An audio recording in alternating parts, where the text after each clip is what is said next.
हमारे हरदोई के अक्सर लोगों के मुरब्बी और मुर्शिद और हम सबके बड़े हज़रत मौलाना अफ़ज़ालुर रहमान साहब दामत बरकातुहुम शेखुल हदीस मदरसा अशरफुल मदारिस यहाँ पर तशरीफ़ फरमा है। हमारे लिए हम उनका इस्तकबाल करते हैं, उन्हें खुशामदीद कहते हैं। यकीनन उनकी आमद हमारे लिए बाइसे मसरत है और बाइसे रहमत और बरकत भी होगी इंशाअल्लाह।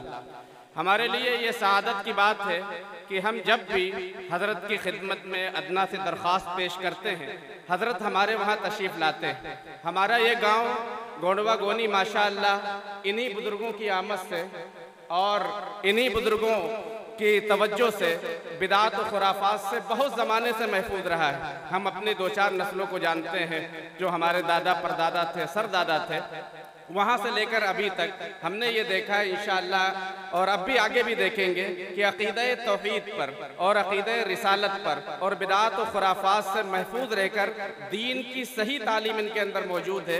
जो नतीजा है यहाँ पर हमारे इस मदरसे का, जहाँ पर डॉक्टर सालारू साहब रहमतुल्लाह अलैह और उसके बाद और भी बहुत से असातिज़ा, जिनमें सबसे अहम किरदार रहा है हमारे मौलवी मुंशी वली मोहम्मद साहब का, जो यहाँ पर तशरीफ़ फरमा है। तकरीबन 53 साल से यहाँ पर अपनी खिदमात अंजाम दे रहे हैं और हज़रत से उनका भी गहरा ताल्लुक़ है। मुंशी अहमद अली साहब यहाँ पर तशरीफ़ फरमा है, उनका भी हज़रत से गहरा ताल्लुक़ है। वालिद मोहतरम हाफिज़ मोहम्मद रफ़ी साहब का, हम भाइयों का हज़रत से, हज़रत के वालिद मोहतरम से, हज़रत के साहिबजादे से बड़ा गहरा ताल्लुक़ है। इस मौके पर हमें अपने दादा मोहतरम हाजी बाबू अली साहब भी याद आते हैं और खुसूसन हज़रत मौलाना अबरारुल हक़ साहब नव्वरल्लाहु मरक़दहु, मौलाना बशारत अली साहब रहमतुल्लाह अलैह याद आते हैं। उनके कभी कदम इस सरज़मीन पर आए थे, हज़रत जवानी में कभी तशरीफ़ लाए थे। हज़रत मौलाना बशारत अली साहब यहाँ तेरवा पहलवान में और अतराफ़ में वो तशरीफ़ लाया करते थे मदरसे के मुआयने की सूरत में। वो हज़रात तो अब इस दुनिया से चले गए, लेकिन उन सब के बाद में हज़रत सब की यादगार बाकी है। हज़रत मौलाना बशारत साहब नव्वरल्लाहु मरक़दहु के फ़र्जंद हैं और उसके अलावा हज़रत मौलाना शेख अबरारुल हक़ साहब रहमतुल्लाह अलैह के जो है खलीफा हैं। हज़रत से जब भी दरख्वास्त की जाती है, हज़रत यहाँ पर तशरीफ़ लाते हैं। हज़रत का रात को सफ़र भी है, लेकिन फिर भी आपकी मोहब्बत में गोंडवा गोनी से यहाँ से जो है हज़रत के पास दरख्वास्त की गई, हज़रत तशरीफ़ लाए हैं। अब हमारा और आपका ये फ़र्ज़ है, हज़रत आपके सामने भरपूर बयान भी करते हैं। अगर आपकी तवज्जो हज़रत की तरफ होगी तो हज़रत बयान भी फरमाएंगे और इंशाअल्लाह जो फ़ायदे हम उठा रहे हैं, हमारे गाँव से जो चीज़ें हज़रत बता के जाते हैं उस पर अमल करने की कोशिश आप करते हैं। आपस में इत्तिहाद और इत्तिफ़ाक़ की कमी होती है, हज़रत कहते हैं तो इत्तिहाद और इत्तिफ़ाक़ हो जाता है। कोई सुन्नत बता के जाते हैं, यहाँ के जो असातिज़ा कराम हैं मदरसा तफ़हीमुल कुरान के, वो उसका प्रचार करते हैं और लोग उस पर आप अमल करने की कोशिश करते हैं। हज़रत तशरीफ़ ले आए हैं, हज़रत को बाहर भी तशरीफ़ ले जाना है, इसलिए बड़ा दिल चाहता है कि अल्लामा इक़बाल ने मर्द मुसलमा के नाम से चंद अशार कहे थे, उसके चंद अशार पेश करके मैं हज़रत को दावत दूंगा। इंशाअल्लाह हज़रत का बयान होगा। जो लोग भी बाहर खड़े हुए हैं अंदर आ जाएं, पीछे जो लोग हैं आगे आ जाएं और जम के बैठें ताकि हज़रत का बयान हो, उससे मुस्तफ़ीद हों। इक़बाल कहते हैं कि हर लहज़ा है मोमिन की नई शान नई आन, हर लहज़ा है मोमिन की नई शान नई आन, गुफ्तार में किरदार में अल्लाह की बुरहान, कहारियो गफ़ारियो कुद्दूसियो जबरूत, कहारियो गफ़ारियो कुद्दूसियो जबरूत, यह चार अनासिर हो तो बनता है मुसलमान।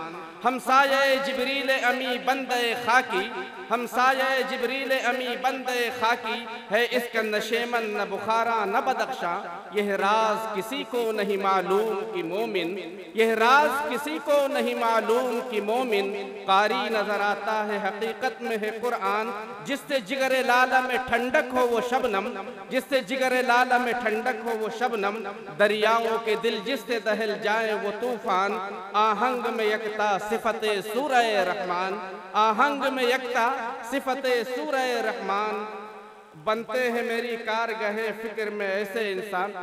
अब हज़रत तशरीफ़ ले आए हैं, हज़रत से मैं दरख्वास्त करूँगा कि हज़रत अपने मवाइज़े हसना से हम सबको नवाजें। ये बच्चे इधर जो शोर कर रहे हैं, ख़वातीन उनको खामोश कर लें और जो भी हज़रात इधर उधर हैं वो तशरीफ़ लें। हज़रत मौलाना अफ़ज़ालुर रहमान साहब हम सबके मुरब्बी और मुर्शिद, हम सबके बड़े, आपके सामने हज़रत का बयान होगा। आप गोशे दिल से और दिल के कानों से सुने और इस पर अमल करने की कोशिश करें।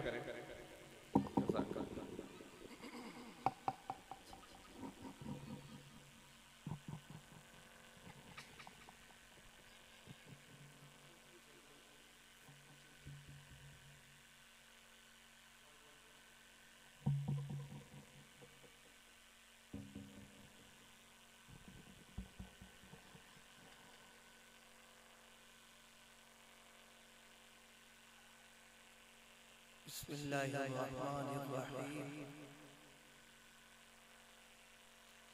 अल्हम्दुलिल्लाहि नहमदुहु व नस्तईनुहु व नस्तगफिरुहु व नु'मिनु बिही व नतवक्कलु अलैहि व नऊज़ु बिल्लाहि मिन शुरूरि अनफुसिना व मिन सय्यिआति अअमालिना। मन यहदिहिल्लाहु फला मुज़िल्ल लहु व मन युज़लिल्हु फला हादिय लहु।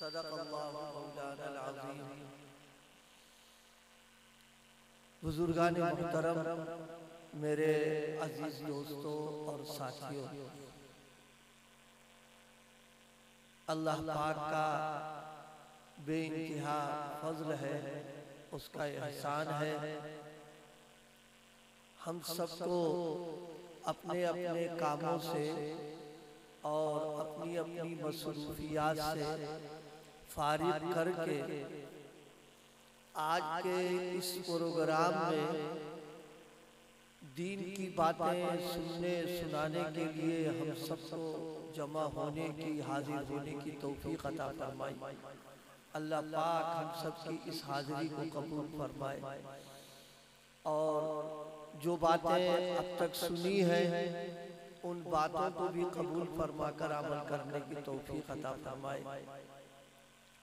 हमारे ज़िला हरदोई के जो कस्बात हैं और जो छोटे छोटे गांव हैं, अक्सर इन बस्तियों से हमारे बुजुर्गों का ताल्लुक कदीम रहा है और उन हजरात की आमद और रफ्त भी यहाँ रही है। जाहिर है बुजुर्गान दीन की आमद और रफ्त के बरक़ात और उसके नतीजे और उसके असरात रहते हैं और बहुत देर तक रहते हैं। ये बस्ती भी इस एतबार से खुश नसीब है, यहाँ पर और इसके करीब में हमारे बुजुर्गों का आना जाना मुसलसल रहा। मुझे अपने बचपन शूर के ज़माने की बात याद है कि मेरे हज़रत वाली साहब हज़रत कारी अमीर हसन साहब हज़रत रहमतुल्लाह अलैह का आना तो यहाँ मुझे तो याद नहीं पड़ रहा, लेकिन इन हज़रात का आना जाना यहाँ लगा रहा। ख़ास तौर से करीब की जो बस्ती है इसमें एक बुजुर्ग गुजरे हैं हम सबके काबिल एहतराम और इकराम, हाजी मास्टर उस्मान साहब, अल्लाह उनकी कब्र को नूर से भरे। वो तो दुनिया से चले गए, लेकिन उनकी मेहनतों के नतीजे में ये पूरा इलाका जो है दीनी एतबार से माशाअल्लाह हुफ़ाज़ भी हैं, उलमा भी हैं और नाज़िर ख़ुरान मालूम कितने होंगे, कितनी बच्चियां पढ़ी, अब वो माएँ बन चुकी हैं। तो ये सब फैज़ बुजुर्गों का है, अल्लाह वालों का है। और एक बात जो इस वक्त मुझे अर्ज़ करनी है ख़ास तरीके पर, वो ये कि जिन लोगों का बुजुर्गों से ताल्लुक़ होता है और आना जाना रखते हैं और राबता रखते हैं, अल्लाह पाक का उनके साथ एक खास फज़ल और खास इनायत होती है। देखिए मरीज चाहे वो कैसा ही मरीज हो, अगर डॉक्टर के पास आ जा रहा है, उसके पास उठता बैठता है, तो एक न एक दिन जरूर उसको ख्याल होगा कि अरे मेरी डॉक्टर से दोस्ती है और फिर हम बीमार। डॉक्टर के पास हम आते जाते हैं और हमारे अंदर ये बीमारी है, तो उसको इलाज की फिक्र हो जाए। ये जो इलाज की फिक्र हो रही है, ये दर हकीकत उस डॉक्टर से दोस्ती और राब्ते की बुनियाद पर हो रही है। बिल्कुल इसी तरीके से बुजुर्गों का, अल्लाह वालों का, दीन वालों का आना जाना और उनसे राबता रखना, बिलखुसूस आज के हालात में दीनी एतबार से इस वक्त फितने बारिश की तरीके से बरस रहे हैं। या जैसे बरसात के मौसम में देखिए कीड़े बहुत सारे हो जाते हैं, बिल्कुल आज के दौर में दीन के एतबार से, ईमान के एतबार से, अकीदों के एतबार से ऐसे ऐसे फितने, और जो लोग फितनों को बर्पा करने वाले हैं, आप हम पर अगर इत्मीनान करें तो हम एक बात अर्ज करें, बिल्कुल दाढ़ी सराई और पेशानी पर सजदे के निशानात, सर के ऊपर टोपी, लंबा कुर्ता, और बातचीत ऐसी करते सुभान अल्लाह माशा अल्लाह, बिल्कुल कि अगला आदमी मुतासिर हो जाए कि ये आदमी दीनदार है, ये आदमी दीनदार है। ये क्यों करते हैं? वो इसलिए करते हैं कि जब आदमी हमको दीनदार समझेगा तो हमारे करीब आएगा, जब हमारे करीब आएगा तो फिर हमारा हमको शिकार करना बहुत आसान हो जाएगा। यानी हमको जो जहर हमको घोलना है और ज़हन और दिमाग में जो चीज गलत उतारना है, उसको उसका मौका मिल जाता है। लेकिन जिन हालातों में उलमा की और बुजुर्गों की आमदोरफ्त रही है, हम आपसे अर्ज करें, आज तक की तारीख बता रही है कि बड़े से बड़ा फितना इस मुल्क के अंदर आया, जिससे महसूस हो रहा था कि दीन का चिराग गुल हो जाएगा, लेकिन अल्लाह पाक ने उन बुजुर्गों की मेहनतों और उनके मुजाहिदों, उनकी रियाजतों की बुनियाद के ऊपर अल्लाह ने उस फितने की आंधी को खत्म किया और इस्लाम का चिराग जलने लगा। मुझे दो बातें याद आ रही,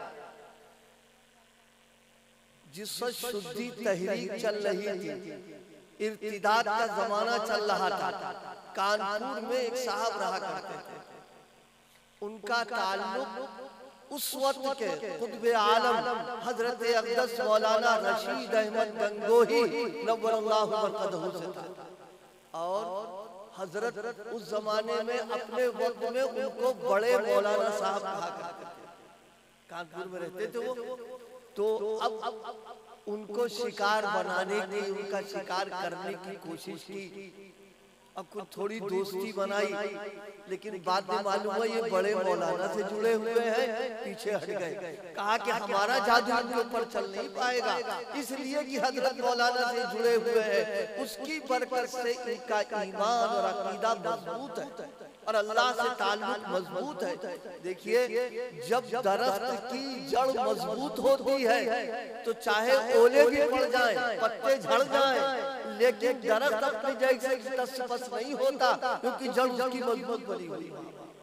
और जिस दरख्त की जड़ मजबूत न हो और उसमें कीड़े लग गए हो, खराब हो गई हो, जरा सा झोंका आंधी का आता है, मालूम उखड़ करके नीचे गिर जाता है। इसलिए आज के दौर में सबसे ज्यादा जरूरत इस बात की है, दो चीजों की, बस मैं वो अर्ज कर दूं, आयते करीमा तिलावत की, उस पर कुछ नहीं अर्ज करेंगे, इस पर दो बातें काम की मैं अर्ज कर रहा हूं। वो ये कि आज के दौर में दो चीजों की जरूरत है, एक उलमा से हमारा ताल्लुक हो और दूसरी चीज सुलहा से हमारा ताल्लुक हो। बस ये दो चीजें अगर किसी आदमी को मिल जाएं, इसका एहतमाम और उसकी फिक्र कर ले, तो इंशाअल्लाह दीनदार बन करके जिएगा भी और उसका खात्मा भी ईमान पर।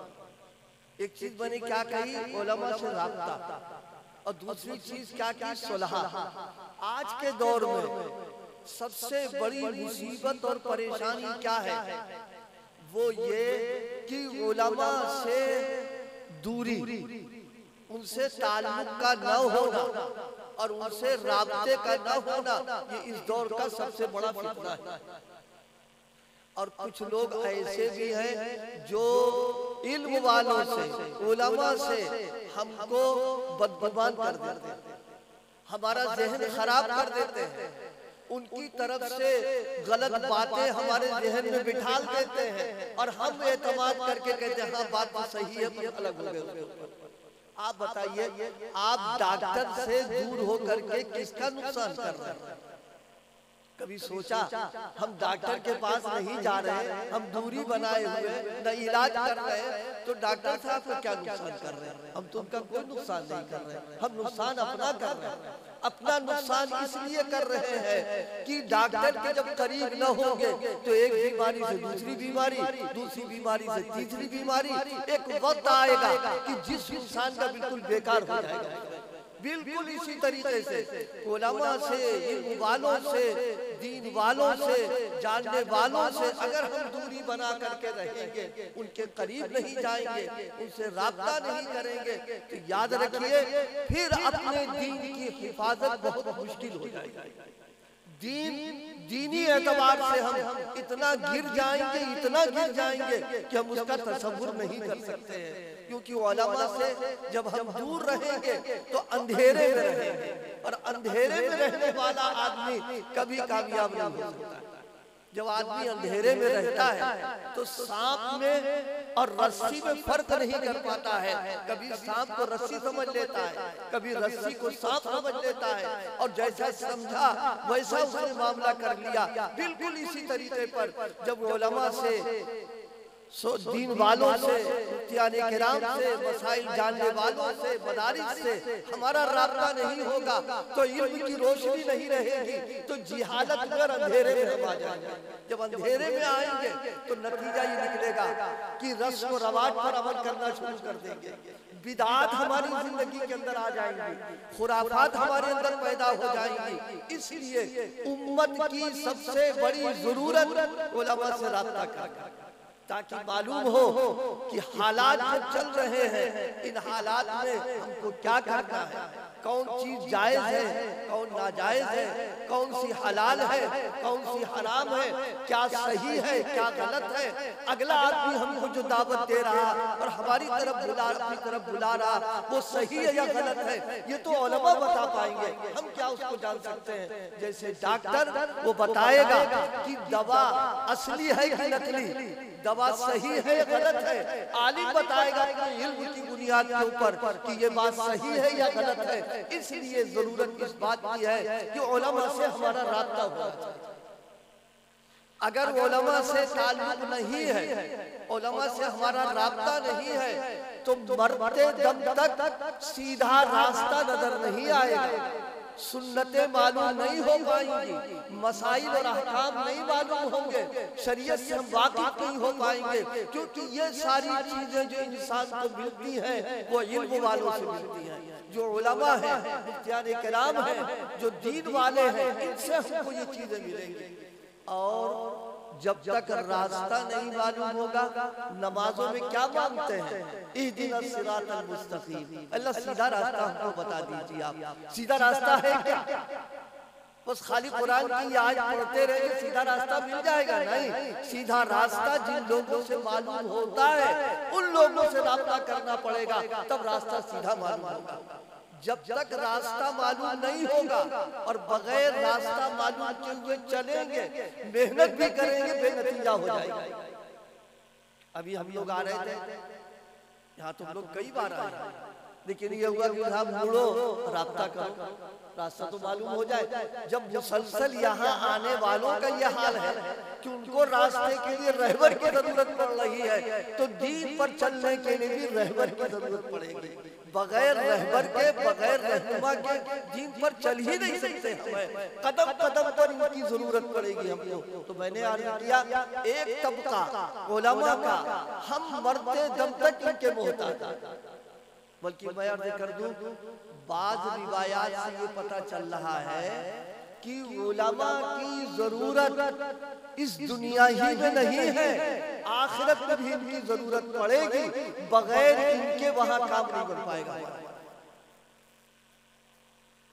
अल्लाह पाक जब जन्नतियों को सारी नेमतें जो देना है दे देंगे।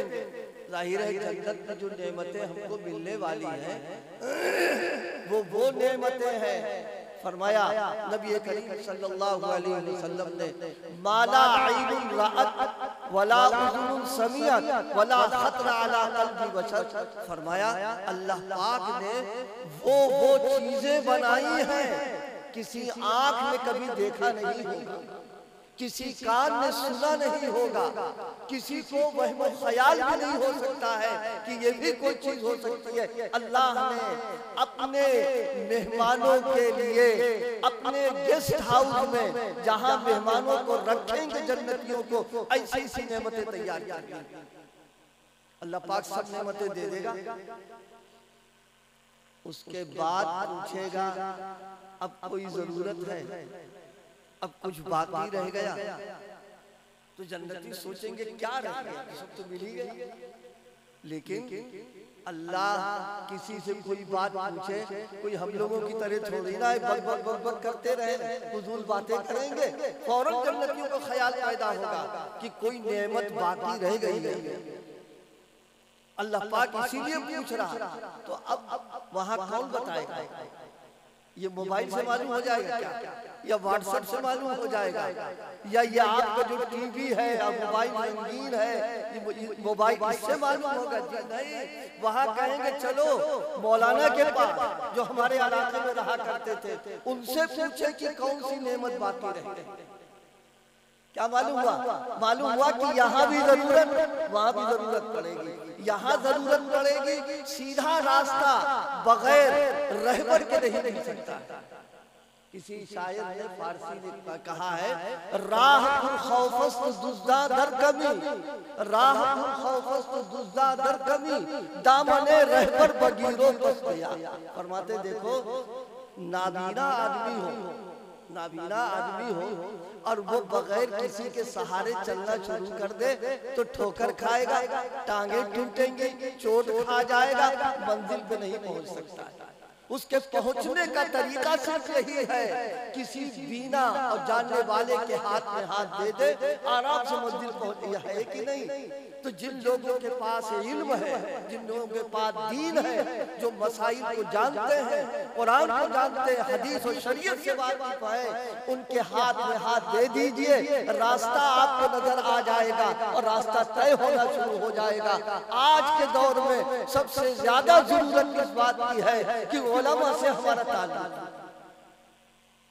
बहुत से लोग कहते हैं मौलवी साहब या मरने की फुर्सत नहीं, तुम बता रहे मौलाना से जाके रब्ता कर ले।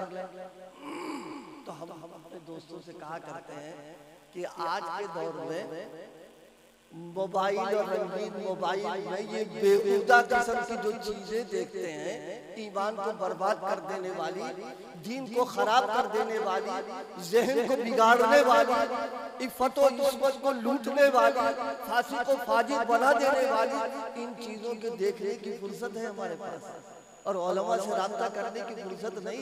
क्या मुश्किल बात है, मोबाइल हमारे जेब में, मुफ्ती साहब का आप नंबर लीजिए, कोई जरूरत पेश आ जाए आप राब्ता कीजिए, आपको फौरन रहनुमाई देंगे कि तुमको इस वक्त ये करना है। बताइए कितना आसान रास्ता आदमी के लिए, कौन सी मुश्किल बात आ जाएगी इसमें। इसलिए एक बात, उलमा से राब्ता हमारा रहना चाहिए, हर हाल में हम ताल्लुक रखें।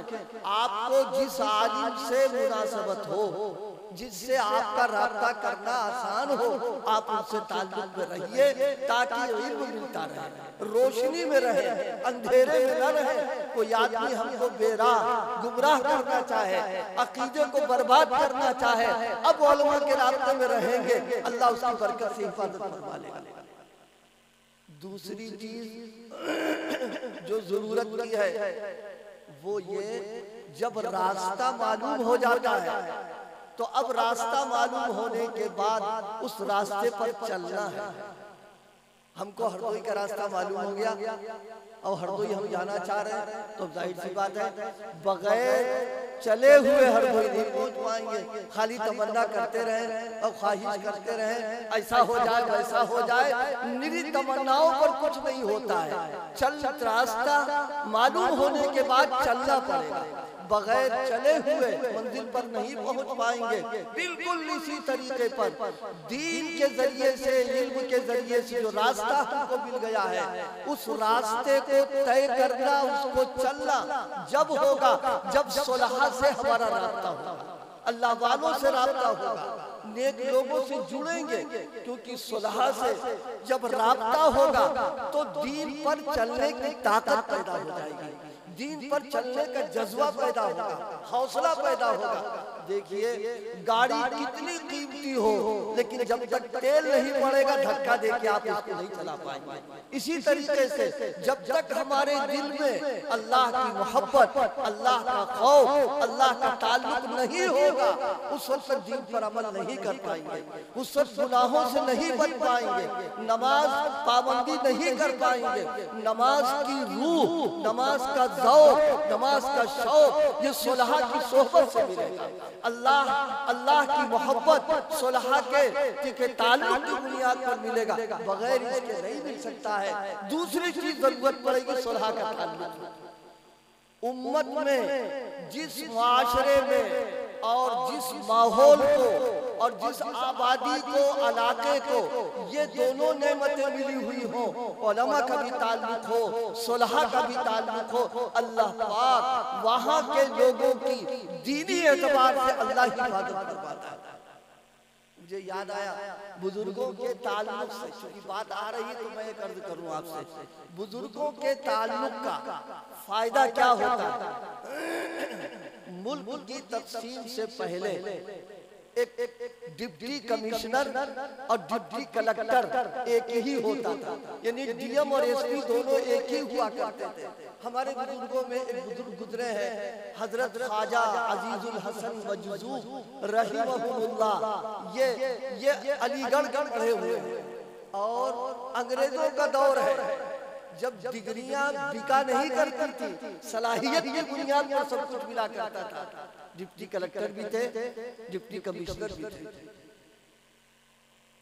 हजरत का हाल क्या था, माशाल्लाह थे तो वो अंग्रेजी था, लेकिन अगर उनकी शक्ल सूरत कोई देखता तो मालूम होता किसी बड़े इदारे के शेखुल हदीस हैं। चेहरे पर नूर मोहम्मदी है और पेशानी पर सज्जों का निशान है और सर के ऊपर जनाब वाला गोल टोपी पहन रखी है, लंबा कुर्ता और गोल पजामा पहने, और कभी कभी हाथ में तस्बीह भी हुआ करती थी। एक मर्तबा हजरत के यहाँ मुर्गा पला हुआ था और वो मुर्गा काटता था। अब तो मुर्गा मुर्गी सब खत्म हो गए, फार्मी ने आके सारा सिस्टम ही बिगाड़ दिया उठा करके। अब तो फौरन लाइए, काम बना लीजिए, छोड़िए। उस जमाने में मुर्गा काटता था वो, तो फिक्र हुई कि इसको बेच देना चाहिए, इसको रखना मुनासिब नहीं। अपने चपरासी को बुलाया और कहा इसको बेचो। उस जमाने में हजरत की गोया जो वो थी लखनऊ में थे, दिया कि इसको बेच करके आओ। कहा देखो ख्याल रखना, जब बेचना तो ग्राहक से कह देना कि ये काटता। यहाँ से बहुत से लोगों को ताज्जुब हो रहा होगा कि इसके बताने की क्या जरूरत है। और खास तौर से आज के दौर में और मुसलमानों में एक बहुत बड़ा तबका मुसलमानों में वो भी है जो बेपैसे की तिजारत करता है। बेपैसा समझ गया? ऐसे भी मुसलमानों में है, न कोई कारोबार है, न कहीं की मुलाजमत है, न ही कहीं की खेती बाड़ी है। सुबह से लेकर शाम तक शहर में आ गए और जेब भर के ले जाए। क्या वो ये करते कचहरी पहुंच गए। अब जाहिर है कि बहुत सारे मुकदमात होते हैं तो वहाँ तलाश होती है गवाहों की, भाई गवाह कोई मिल जाए तो मेरा काम बन जाए, हम हाजिर हैं, हुजूर चलिए हम गवाही दे देंगे आपको। अब उन्हें पता भी नहीं मामला क्या हो रहा है, जाके गवाही दे दी और तय कर लिया जब फैसला हो जाएगा तो इतनी रकम देंगे। ये बेपैसे की कमाई।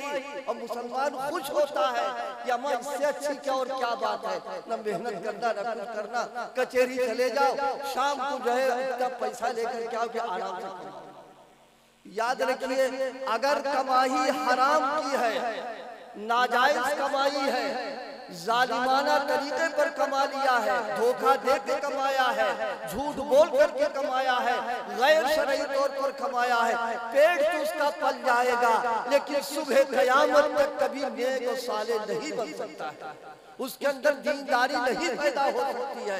ऐसी हराम ग़िज़ाओं के खाने के बाद जो जिस पलेगा, गोश्त पैदा होगा, उसको जहन्नम में डाला जाएगा। अल्लाह पाक फरमाएंगे कि वो इस काबिल नहीं कि इसको जन्नत में लेकर के जाया जाए। हराम ग़िज़ाओं से बचना, उसकी बुनियाद ये है कमाई हमारी हलाल की होना चाहिए, हलाल रास्ते की हो, तय्यब कमाई हो, तब कहा जाएगा कि हम दीनदार बनने की हम उम्मीद रखेंगे। लेकिन अगर हमारा खाना पीना सब हराम का हो रहा है तो याद रखिए, शेख चिल्ली का ख्वाब है दीनदारी का तसव्वुर करना। दीनदारी की बुनियाद इसी बात के ऊपर। हजरत ने उससे कह दिया कि जाओ बेचाओ और बता देना कि काटता था। थोड़ी देर के बाद ख्याल आया, ये चपरासी आदमी अगर ये न बताए और यूं ही भेज देगा तो कयामत के दिन अल्लाह पाक हमसे पूछेंगे अल्लाह पाक कि तुम्हारा मुर्गा था और उसके अंदर ये आयत था, तुमने इसको खुद क्यों नहीं बेचा? चपरासी से बिचवा करके मुसलमान तुमने धोखा दे दिया कि उसने इसका आयत नहीं बताया। डिप्टी कलेक्टर साहब और जनाब वाला डिप्टी कमिश्नर साहब खुद मुर्गा हाथ में लेके फुटपाथ पर लखनऊ में बैठ करके बेचा। क्या चीज थी ये? हजरत हकीमुल उम्मत नव्वरल्लाहु मरकदहू की तालीम और तरबियत, उनकी सोहबत का नतीजा था कि जरा सा मामला, इतने बड़े ओहदे का आदमी, माफ कीजिएगा इतने बड़ों की बात नहीं, आज छोटी ओहदे कुर्सी वाले, उनसे भी अगर कह दिया जाए कि तुम ये काम करो तो वो करना गवारा नहीं करेंगे, समझेंगे हमारी बेइज्जती की बात है। लेकिन हजरत को अपनी ये बेइज्जती तो गवारा हो गई, लेकिन कयामत की गिरफ्त से अपने आप को बचाना उनके लिए मंजूर हो गया, जाकर के उसको बेचा। ये मैं इस पर अर्ज कर रहा था, सुलह से ताल्लुक होगा, खौफ खुदा आएगा, अल्लाह का ताल्लुक पैदा होगा, तकवा पैदा होगा, दीनदारी पैदा होगी, दीन पर अमल करना आसान हो जाएगा। और जब इनका ताल्लुक होगा तो अल्लाह की सुन्नत ये है कि अल्लाह पाक ऐसे आदमी का खात्मा ईमान पर फरमा दे। एक वाकया मुझे और याद आया, हफीज जवनपुरी एक शायर गुजरे, बड़े शायर थे, हजरत डॉक्टर अब्दुल हई साहब नव्वरल्लाहु मरकदहू जवनपुर में रहते थे। हरदोई भी कुछ दिन रहे डॉक्टर साहब। हफीज जवनपुरी ने देखा कि ये LLB है, लेकिन माशाल्लाह दाढ़ी भी, टोपी भी, तस्बीहात, तिलावत, नमाज की सारी पाबंदी और सुलह का लिबास पहने हुए। तो हजरत से पूछा कि आप ये बताइए, आप तो असली तालीम आपने हासिल की, अंग्रेजी तालीम हासिल की है, लेकिन ये क्या है, ये कहाँ से मिल गया?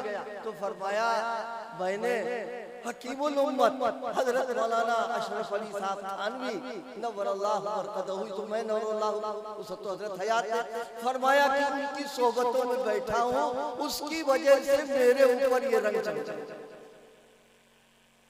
तो हफीज जवनपुरी को ख्याल आया कि हम शायर हैं, कोई शायर वायर बैठा, भैया माफ कर देना, उसमें कोई शायर हम है और शोरा की जो जिंदगी होती वो सब जानते हैं। तो उनको एहसास हो गया कि हमको भी जरूरत है कि हम जाएं ताकि ये रंग हमारी जिंदगी में पैदा हो। हजरत यहाँ आए, रहे, मजे की बात ये हुई कि रोजाना करते थे, लंबा सफर करके गए थाने भवन, तो थोड़ी थोड़ी दाढ़ी उनकी बढ़ गई। जब हजरत से बैत होने का वक्त आया तो थोड़ी देर पहले बाकायदा खानकाह में बुला करके उस्तरा फरमा दिया उसके ऊपर। हजरत की नजर पड़ गई, हज़रत ने पूछा भाई तुमने ये क्या किया, तुमको जब बैत होने का इरादा तौबा करने का था तो उस तरह क्यों चला दिया। तो बहुत प्यारी बात कही, कहा कि हजरत आप हकीमुल उम्मत हैं और हम मरीजुल उम्मत हैं। मरीज की जिम्मेदारियों में है कि हकीम और डॉक्टर को सारी बीमारियां अपनी बता दे, इसलिए मैंने इसको चला करके बता दिया कि ये मर्ज भी हमारे अंदर हो गई बात। लेकिन बात वो है कि बुजुर्गों की जब नजर लगती है तो काम बन जाता है। बुजुर्गों की नजर लगी, काम बन गया। हजरत मुल्ला अली कारी जो बहुत बड़े मुहद्दिस हैं, उन्होंने अपनी मिरकात जो मिशकात शरीफ की शरह है उसमें एक अजीब वाकया उन्होंने नकल फरमाया कि हजरत इब्राहिम इब्ने अदहम अपने वक्त का बादशाह, उसने अल्लाह की मोहब्बत में बादशाहत को छोड़ दिया। उनका रात में लेटे हुए उन्हें ख्याल आया, ऐसा महसूस हुआ कि शाही महल में कुछ लोग आ गए। हालांकि बड़े जो लोग होते हैं उनके बंगले के पास किसी का आना जाना कोई मसला नहीं होता है, लेकिन महसूस हुआ कि आदमी है। आँख खुली, मालूम हुआ कि कुछ एक दो लोग, दो चार लोग वहाँ हैं। बुलाया, कहा तुम यहाँ कैसे आ गए, शाही महल में तुम कैसे आ गए। तो उन्होंने कहा हुजूर हमारे ऊंट गुम हो गए थे तो हम उसकी तलाश में यहाँ आए हैं। सुभान अल्लाह। आप लोग भी हंस रहे होंगे कि ऊंट शाही महल में, अब ऊंट गुम हो गया जंगल में जाओ, शाही महल में कहाँ मिलेगा। कब बेवकूफ हो गए हो क्या, यहाँ तलाश करने आ गए। तो उसने बरजस्ता ये कहा कि हुजूर अगर खोए हुए ऊंटों का बादशाह के महल में तलाश करना बेवकूफी की बात है तो ऐश और इशरत की जिंदगी गुजार करके अल्लाह का मिलना और तलाश करना ये भी बेवकूफी की बात होती है। बस ये सुना था कि उनको दिल पर चोट लग गई और उसी वक्त तय कर लिया कि सब छोड़ के जा रहे हैं, चले गए रात। अल्लाह पाक ने किस दर्जे पर पहुंचाया बस वो वाकया मैं अर्ज कर रहा हूं। हजरत इब्राहिम इब्ने अदहम एक मर्तबा गुजर रहे थे। एक जवान रईसज़ादा नशा करके इतना ज्यादा हो गया था कि बस बेहोश पड़ा था, कई हो गई, सड़क पर पड़ा हुआ। हजरत ने उसको देखा, गुस्सा आया, बहुत गुस्सा आया, लेकिन फिर फौरन सोचा कि मेरे अल्लाह का बंदा है, अल्लाह की मखलूक है। तरस आ गया और तरस आने के बाद पानी मंगवाया, मुंह धुला, ठंडे पानी की छींटे दी, उसकी आंख खुलना था कि उसने देखा इब्राहिम इब्ने अदहम बैठे हुए, बस एकदम बैठ गया उतर के अदब के साथ। अल्लाह पाक बुजुर्गों की नजर और उनका देख लेना जिंदगी में तब्दीली आ जाती है। फौरन उसने कहा हजरत अब तौबा करा, अब ये शराब कबाब सब छोड़ रहे, आप हमको तौबा करा। हजरत ने उसको तौबा करा। तौबा कराने के बाद जब वो मुतवज्जे हुए तो मालूम यह हुआ कि अल्लाह पाक ने इस तौबा करने के बाद उसको अपने जमाने के जो औलिया हैं उस दर्जे पर अल्लाह ने उनको पहुंचा दिया। अब इनको बड़ी हैरत हो गई कि ये शराब पीने वाला फासिक आदमी, बड़े गुनाहों का करने वाला, ये अल्लाह पाक ने फजल के साथ फरमा दिया। पूछा या अल्लाह ये क्यों हुआ, तो बहुत अल्लाह पाक की तरफ से जवाब बहुत प्यारा आया जो हजरत मुल्ला अली कारी ने मिरकात में लिखा। फरमाया गसलता वजहहू ली अजली, क्या इब्राहिम तुमने इस पर नजर डाली है मेरा बंदा समझ करके कि ये मेरा बंदा है, इसलिए तुमने नजर डाली और इसका तुमने चेहरा धुल दिया।